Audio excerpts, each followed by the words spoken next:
The Xanthera archive floated in the void between galaxies, a monument to failure wrapped in quantum shielding. For 5,000 years, the greatest minds of 47 species had attempted to unlock its secrets.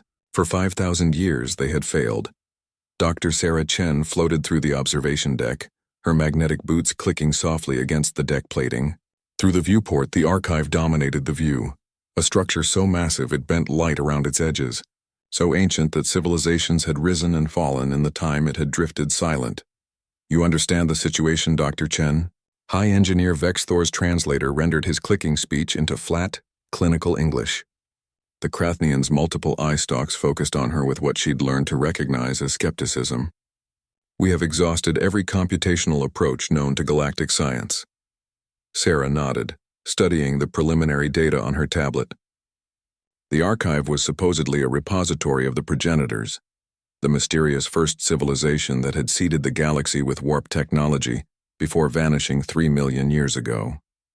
If they could access it, the technological leap would be incalculable.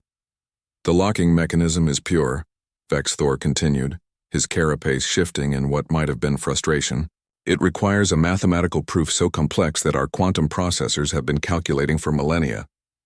We estimate another 2,000 years before—" "It's not a lock," Sarah interrupted.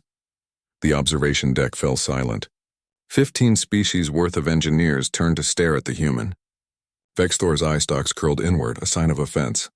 "Dr. Chen, I appreciate human enthusiasm, but we have dedicated resources beyond your comprehension to—" "Show me the primary interface," Van Sarah said.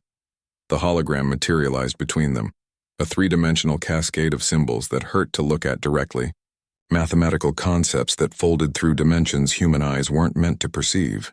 The assembled engineers had nicknamed it the equation of eternity. 47 species had tried to solve it. 47 species had failed. Sarah stared at it for exactly 30 seconds. Then she laughed. The sound was so unexpected, so inappropriate, that several engineers activated their defensive fields. Vexthor's eye stalks flared in alarm. "You find our failure amusing, human?" "No, sorry." Sarah wiped her eyes, still chuckling. "It's just—" "This isn't a lock. It's a CAPTCHA." What?" Sarah pulled up her tablet, fingers flying across the holographic interface. "On Earth, we had a problem with automated programs trying to access systems meant for humans.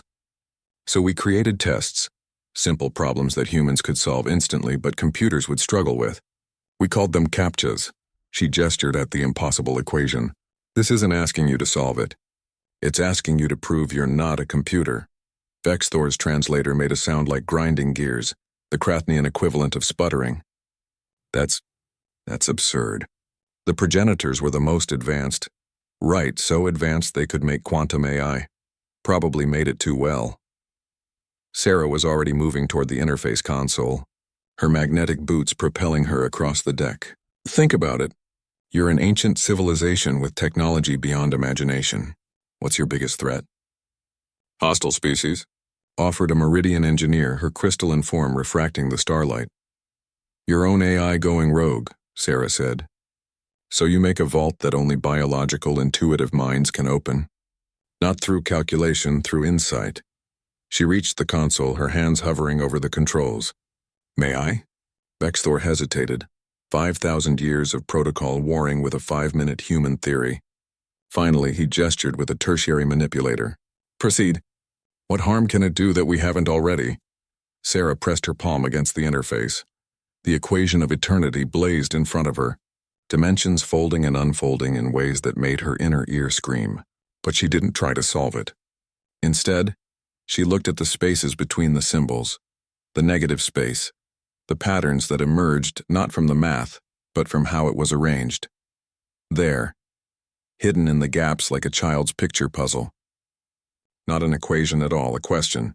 What makes you alive? Sarah's fingers moved across the holographic inputs, not calculating, just answering. She bypassed the mathematical elements entirely, and instead traced a simple pattern through the interface, a heartbeat, rhythm, irregularity, the fundamental uncertainty that separated biological consciousness from artificial precision.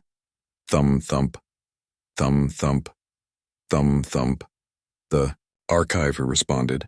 Light bloomed from its surface, not harsh and clinical but warm. Like a sun rising after an endless night, the entire structure began to unfold, layers of quantum barriers dissolving like morning dew. Status change. A Virillian technician shrieked, his sensor array blazing with alerts. The archive is... It's opening. Impossible, Vexthor whispered. 5,000 years? You were trying to outcalculate gods, Sarah said softly, watching the ancient structure wake from its long sleep. You should have tried being imperfect instead. The archive completed its transformation, and data began streaming across every console. Progenitor technology. History, philosophy, art. Knowledge that would reshape galactic civilization, all unlocked by one simple truth.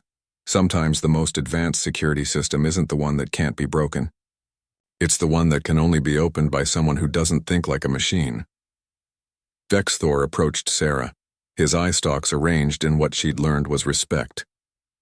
Your species has been part of the Galactic Council for only 70 years.